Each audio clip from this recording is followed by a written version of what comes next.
Coffee. Thanks.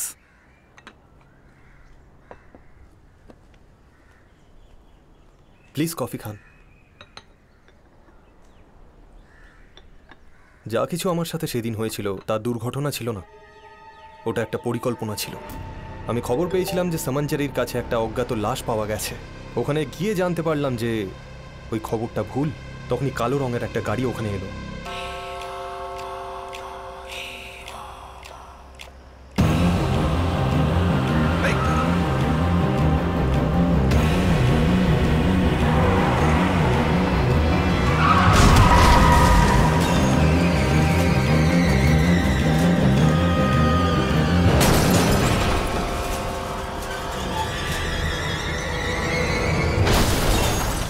অদ্ভুত ব্যাপারটা তো এটা যে ওই লোকটাই আমায় ওখান থেকে হসপিটালে নিয়ে যায়।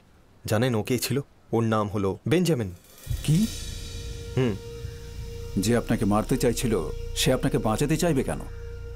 জানি না, কিন্তু কোনো কারণ তো নিশ্চয়ই আছে। আমার মতে ও আমাদের খুব কাছেই আছে।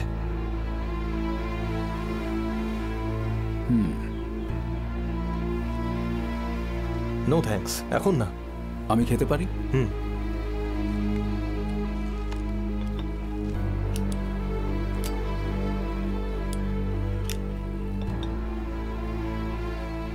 যদি কোনো প্রয়োজন পড়ে তাহলে আমাকে কল করে নিও।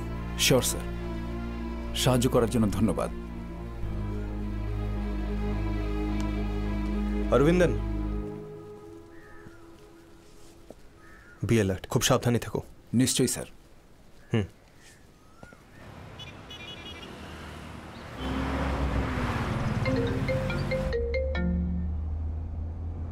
হ্যালো। অরবিন্দন, আমি শান্তি বলছি। হ্যাঁ বলুন ম্যাডাম। ম্যাডাম, আমি জানি না এই কথাটা আপনাকে বলা উচিত হবে কিনা, কিন্তু আমি চাই না আর কারোর মৃত্যু হোক। আর এটাও চাই না যে কথাটা আমি আপনাকে বলছি তাতে বেঞ্জামিনের জীবনে কোনো বিপদ আসুক। কথা দিন। ঠিক আছে, বলুন আপনি কি বলতে চান।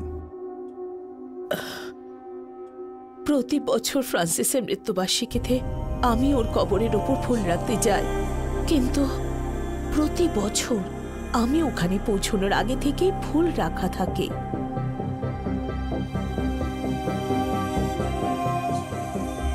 বেঞ্জামিন?